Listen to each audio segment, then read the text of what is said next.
Selamat pagi dan selamat bertemu kembali dengan saudara-saudaraku yang kekasih, yang dikasih oleh Tuhan Yesus pada pagi hari ini melalui GKPS TV. Kita akan bersama-sama menerima firman Tuhan pada pagi hari ini, tanggal 7 Oktober 2024. Biarlah Tuhan yang memberkati kita menerima firman-Nya. Mari kita berdoa. Ya Tuhan, tolonglah kami anak-anak-Mu yang pada saat ini menerima firman-Mu yang diberitakan melalui GKPS TV. Biarlah setiap orang yang menerima firman-Mu mendapat berkat dan mau makin mendekatkan diri kepada Tuhan dan selalu dengar-dengaran kepada firman-Mu. Berkati kami semua Tuhan. Terima kasih Bapa dalam nama Yesus. Amin. Saudara-saudaraku yang dikasihi oleh Tuhan Yesus, firman Tuhan untuk kita pagi hari ini diambil dari kitab Yeremia pasal 7 ayat yang ke-23. Demikian firman Tuhan, saya bacakan. Hanya yang berikut inilah yang telah kuperintahkan kepada mereka. Dengarkanlah suaraku, maka aku akan menjadi Allahmu, dan kamu akan menjadi umatku. Dan ikutilah seluruh jalan yang kuperintahkan kepadamu, supaya kamu berbahagia. Saudara-saudaraku yang kekasih, mengapa kembali pada firman ini diungkapkan kepada bangsa Israel, yaitu dengarkanlah aku.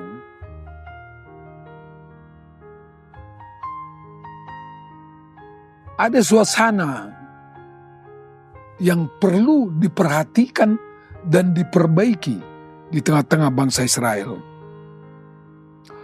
Kalau kita ingat di dalam kitab Keluaran 4 ayat 23, pada saat Musa menghadap Firaun, Tuhan berkata kepada Musa untuk menyampaikan firman itu kepada Firaun, katanya demikian, biarkanlah bangsaku beribadah kepadaku.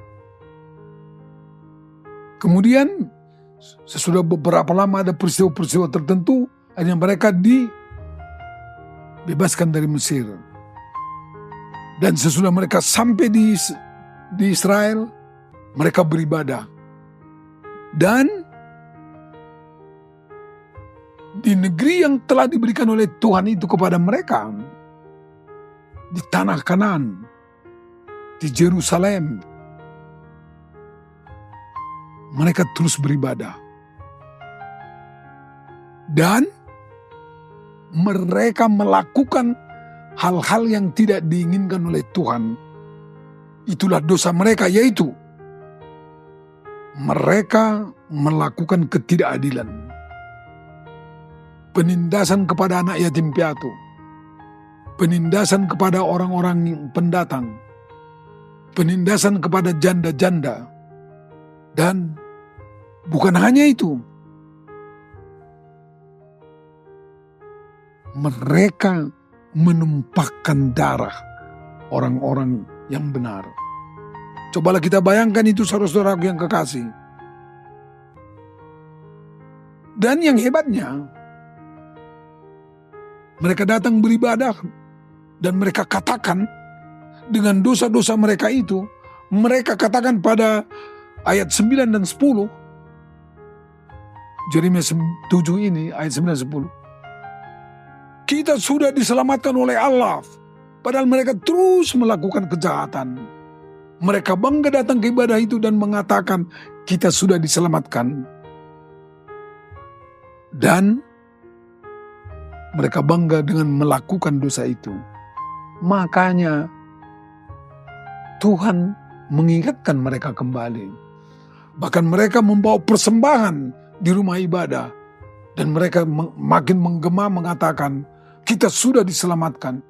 Padahal di dalam diri mereka, dalam perlakuan mereka, dalam kehidupan mereka, ketidakadilan itu bertumbuh dan berkembang. Karena itulah Tuhan mengingatkan mereka kembali. Dan Tuhan berkata pada ayat 15, Tuhan mengingatkan mereka, bagi kamu yang melakukan itu semua, akan kulemparkan kamu. Itulah konsekuensinya. Pada ayat 15, aku akan melemparkan kamu. Coba bayangkan itu saudara-saudaraku yang kekasih. Karena itu ini sebuah renungan kepada kita pada zaman ini juga.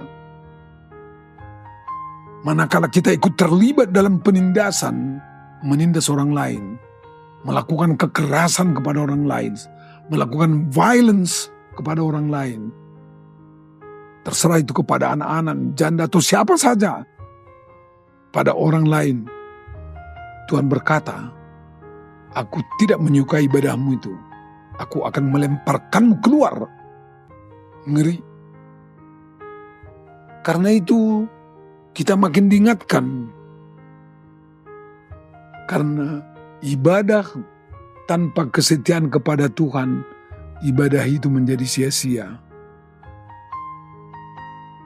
Memang perlu ibadah, tapi ibadah tanpa kesetiaan kepada Tuhan, tanpa melakukan keadilan dan kebenaran di hadapan Tuhan, itu menjadi sia-sia. Karena itu firman ini kembali mengingatkan kita. Dengarkanlah aku, kata Tuhan Allah. Sekali lagi, dengarkanlah aku. Karena kalau kau mendengarkan aku, akulah menjadi Tuhan Allahmu. Kalau kamu mendengarkan aku, kamulah menjadi umatku. Kamu menjadi bangsaku. Coba bayangkan begitu indahnya panggilan Tuhan itu kepada kita. Dengarkan aku. Permintaanku itu kau lakukan. Aku memohon kepadamu, hai bangsaku, kata Tuhan Allah. Dengarkan aku. Keadilan dan kebenaran itu perlu diwujud nyatakan. Penindasan itu perlu ditinggalkan dan harus ditinggalkan dan harus dibuang. Itulah maksud Tuhan juga. Ikuti jalanku.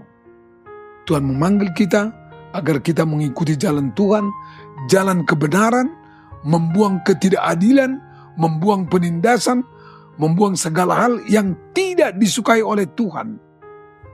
Bahkan kita harus membuang berhala-berhala yang ada dalam hidup kita. Itu juga disebutkan dalam Yeremia pasal 7 ini. Dan ada janji Tuhan yang luar biasa. Sekali lagi, ada janji Tuhan yang luar biasa. Kamu akan kubuat berbahagia. Sekali lagi, kamu akan kubuat berbahagia. Amin. Mari kita berdoa. Terima kasih Tuhan atas firman. Engkau memanggil kami untuk hidup dalam kesetiaan dengan melakukan kebenaran, membuang penindasan, membuang kekerasan, menghindarkan hidup ini dari perbuatan-perbuatan kejahatan. Sebagai tanda dan bukti kami mendengarkan Tuhan. Sebagai tanda dan bukti Engkaulah Tuhan Allah kami. Sebagai tanda dan bukti bahwa kami adalah umat-Mu. Terima kasih Tuhan. Karena Tuhan juga berjanji kepada kami. Kalau kami dengan sungguh-sungguh di dalam kasih karunia-Mu dan di dalam anugerah-Mu melakukan itu semua dalam hidup kami, Tuhan berjanji memberikan kebahagiaan kepada kami dan kesejahteraan. Terima kasih atas janji-Mu itu Tuhan. Kuatkanlah kami, mampukanlah kami melakukan dan hidup di dalam jalan-Mu itu. Dalam nama Yesus kami mengucap syukur dan berdoa. Amin.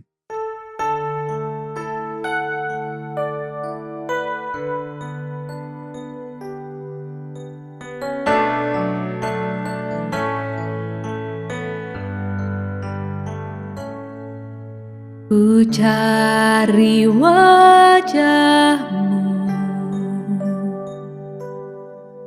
temukan kasih-Mu. Kau bukan Tuhan yang jauh dariku.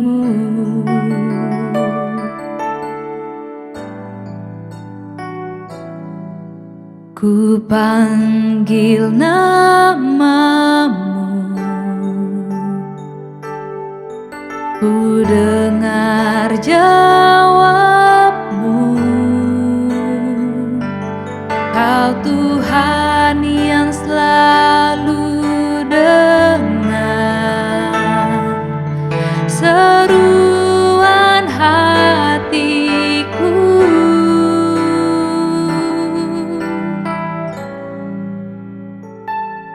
Sungguh indah